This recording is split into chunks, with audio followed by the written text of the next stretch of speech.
The voice struck me first. Profound. Gentler. Similar to my husband's, yet distinct. Lucas had always possessed that unique quality, the same visage, yet an entirely distinct aura. Perhaps a distinct spirit, I suppose. It possesses an allure that draws you in, compelling you to face it, even in the absence of understanding the reason behind your pull. It had been 7 long years since I last laid eyes on him. During his previous visit, he lingered for a weekend, indulged in an excess of wine, and found himself laughing boisterously at the most inopportune times. Mark perceived him as utterly draining. He captivated me utterly. Even so. Yet I confined that aspect of myself, much like one would with perilous musings. He had returned once more. Positioned at our threshold, a duffel bag in hand and a half-smile gracing your lips. Recently emerged from a divorce. Mark proposed that he could remain here for a while, until he regained his footing. A smile graced my lips. Courteous. Regulated. Lucas, I spoke. Izzy, he responded. Simply that. And I lost the art of breathing. Mark has never referred to me in that way. 17 years have passed without a single occurrence. The initial days unfolded with a sense of control. We maintained our politeness. Proceed with caution. Mark continued to toil away, leaving the house before the first light of dawn and returning long after the evening meal had been served. That left Lucas and me orbiting one another like two magnets, caught in a dance of uncertainty, torn between attraction and repulsion. One evening, he extended an offer to assist with the cooking. Mark was absent from the house. As I sliced through the crisp orange carrots, the rhythmic sound of the knife against the cutting board filled the air. He decanted the wine. The soft strains of jazz lingered in the air, while the windows misted over, warmed by the stove's embrace. You always do that, he murmured, his gaze drifting to my hands. What should I do? Maintain tension in your shoulders as you chop, as if you are preparing yourself for an impending event. A chuckle escaped my lips. Perhaps I am. He advanced with measured intent. Excessively near. Then, without laying a finger on me, he remarked, You flinch as if no one has laid a hand on you in years. The knife slipped from my grasp. It crashed into the sink with a resounding clatter. Yet he remained utterly still. His eyes remained unblinking. I averted my gaze. The rhythm of my heartbeat thrums in my throat. As the night deepened, I stumbled upon a note resting on the counter. Only a single word, apologies.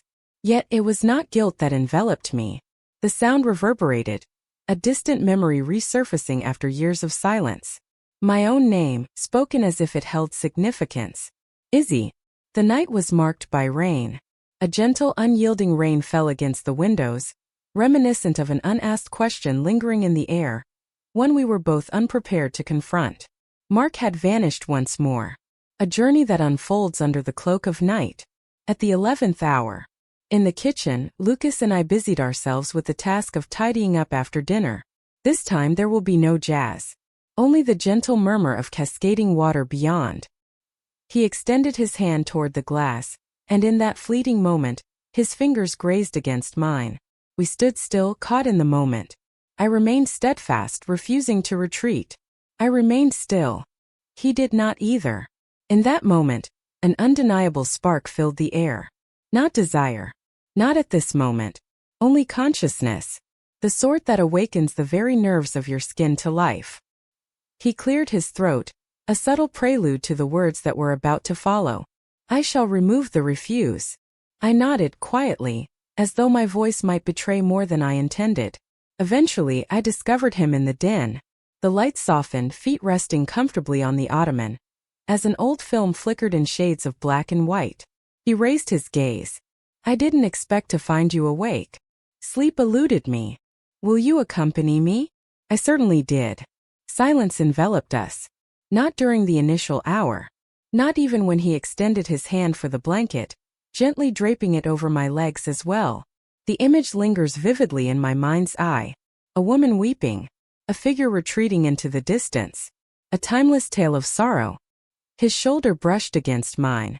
I ought to have taken action. Yet I refrained. In that moment, he silently pressed his forehead to mine. It was not a kiss. It was not an encounter of a physical nature. It was something far more dreadful. It was a sense of solace. I sat there, inhaling and exhaling in sync with a man who resembled my husband yet felt like someone with whom I could finally let go. As the credits began to roll, silence enveloped us. He rose, delicately lifted the blanket from my form and murmured, "Good night, Izzy. Once more I shall reveal my name. Forever my name." That evening I reclined in bed, straining to hear the sound of footsteps. I longed to hear him traverse the hallway, gently push the door ajar, venture into the shadows and claim what we both understood was rightfully his. Yet he did not. And somehow that restraint, his decision to hold back, only intensified my desire for him. As dawn broke, we steered clear of one another. Lucas departed at dawn. I lingered in bed, feigning slumber for far too long. As I descended, I found the kitchen immaculate. Not one dish. There was not a single trace of him to be found. Mark sent a text message. "The flight has been delayed." He would return by the time the sun dipped below the horizon. I ought to have experienced a sense of relief.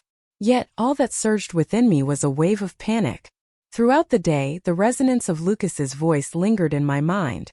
The heaviness of his head resting upon mine. The manner in which he breathed my name, as though it were a cherished secret. As the evening wore on, I found myself at the end of my tether. I rapped gently on his door. He remained silent. Yet it remained ajar. He perched on the edge of the bed, elbows resting on his knees, his eyes heavy with fatigue. It was as though he had not found rest either. "We need to have a conversation," I remarked. He inclined his head in acknowledgement. "I am not. I find no pride in the current situation. I feel the same way." Our gazes were fixed upon the ground. The stillness that enveloped us resonated more profoundly than any sound within the walls of the house. "Perhaps it's time to pause," I murmured. His jaw tightened. He kept his gaze fixed downward. "I believe you have a point." We pressed on undeterred. On that fateful night, the storm returned with a vengeance. Once again the thunder rolls. The gusts that rattled the panes. As I reclined in bed, my heart raced with fervor. Each breath of wind carried an ominous message. Each shadow stands as a consequence poised to reveal itself. Then came 3 gentle raps. The door creaked open beneath my touch. He remained there, drenched. Strands of hair clung to his forehead. "I understand we mentioned," he started. I drew him closer. "Silence speaks volumes. There are no explanations needed." We didn't unite as mere strangers swept away by desire. We embraced each other with a fervor that spoke of a deep, unquenchable longing, as if we had been deprived for far too long. His hands held a sacred respect. My experiences were filled with urgency and longing. We held on to one another as if we were woven from the threads of memory, regret, and forgiveness. In the aftermath, I found myself resting upon his chest, attuned to the rhythmic patter of the rain and the gentle ebb of his breath. He gently swept my hair aside, gazed down at me and murmured, "I've loved you since the very first moment you spoke my name." Tears threatened to spill from my eyes, not due to any wrongdoing. Yet it resonated as the most genuine expression I had encountered in years. Slumber eluded us. The morning remained unspoken between us. For certain nights, the dawn is a cruel adversary. The dawn arrived, heavy with remorse. I took 2 showers, polished relentlessly until my skin ached. As though steaming water could erase the contours of his hands, the flavor of his breath. When I descended, Lucas had already vanished. Once more. Yet this time he departed with something far more enduring than mere words on a page.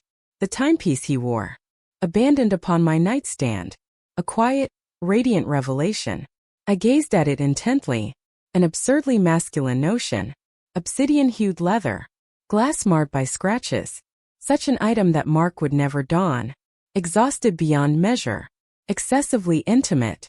I grasped it, intending merely to conceal it. Yet, as soon as my fingers wrapped around the strap, the door creaked open. Mark arrived home earlier than usual. He lingered in the foyer, his suit still crisp, the suitcase just crossing the threshold. His eyes bore the weight of weary journeys. His lips pressed together. "Hello," I murmured, my voice barely above a whisper. He remained expressionless. They merely stepped forward, brushed their lips against my cheek in a fleeting gesture, and then glided toward the bedroom. I stood still, caught in a moment of sheer disbelief. The watch lingered in my grasp.